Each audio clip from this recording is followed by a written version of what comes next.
Good morning, my brothers and sisters. What if today is a day of distress for you? What if what characterizes your day today is affliction? So, if it is, perhaps you will ask with me, what does the Word have for you? What does God have for you? I'm going to invite you to join me in Psalm 102, for it is by the afflicted and it is for the afflicted. And perhaps you can say, like our faint brother from 1000 BC, have pity on my dust. Psalm 102, do not hide your face from me. It is a prayer, here's the introduction, a prayer of one afflicted when he is faint and pours out his complaint before the Lord.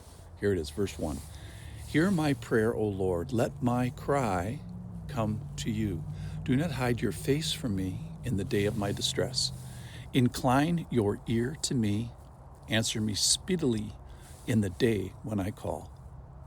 So this is a humble, distressed cry to the Lord, because are there any other genuine kinds? Are not the attitudes of the afflicted most conducive to access to the Lord? And is it the proud that stand before him? Are the demands of the self-righteous pleasing to his ear? Do not the days of distress lend themselves towards real spiritual contact with the Lord? And if this is such a day for you, if this is a day of distress for you, have hope and read on. Verse 3. For my days pass away like smoke, and my bones burn like a furnace. My heart is struck down like grass and has withered. I forget to eat my bread because of my loud groaning. My bones cling to my flesh. I am like a desert owl of the wilderness, like an owl of the waste places. I lie awake. I am like a lonely sparrow on a housetop. I like that. All the day my enemies taunt me. Those who deride me use my name for a curse. For I eat ashes like bread and mingle tears with my drink, because of your indignation and anger. For you have taken me up and thrown me down. My days are like an evening shadow. I wither away like grass. So if you feel like a lonely sparrow on a housetop, you against the world, with a heart struck down, with circumstances so bad that you forgot to eat, or that if you do eat it, you're eating dust, with affliction pressing into the extent that loud groans are expressed, sleepless, tearful, withered, taken up and thrown down. If this is you, you are in good company. This is where the push comes to shove in the spiritual walk.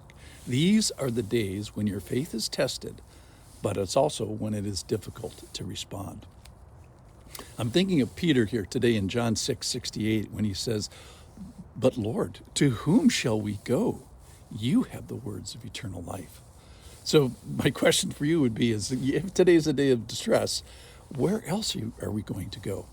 For as it says in Acts 4:12, for there is salvation in no one else, for there is no other name under heaven given among men by which we must be saved. So to whom else can we go? And if today is a day of distress, it is also a day of opportunity. Verse 12.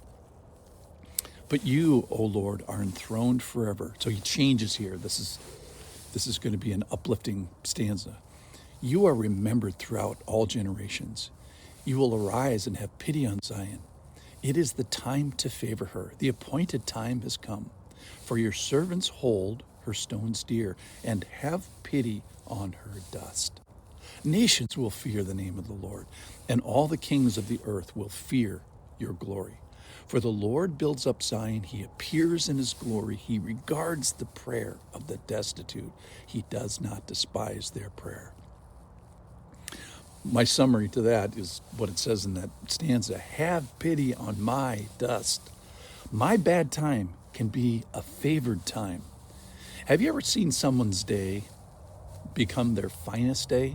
Maybe somebody racked with pain or aging or sickness or some sort of devastation, who then turns her feet towards the Lord and worships by those actions. You will arise. You will have pity on her dust. You will favor. It is the appointed day. You may appear in glory. You regard the destitute and do not despise her prayer. All right, so I want to go back to the very introduction It's even before verse 1. It says that it's a prayer of one afflicted when he is faint and pours out his complaint before the Lord. So when he is faint, when the world is standing on your last nerve, when you've got one breath left. So maybe today, in hearing this, maybe you are faint today. Maybe today is a day of distress for you of particular kind. Then I would encourage you, obey Psalm 102, which is to cry out to the Lord, help, I turn to you, and say, have pity on my dust. Let that be our prayer today. Have pity on my dust. Come back tomorrow. We'll finish Psalm 102.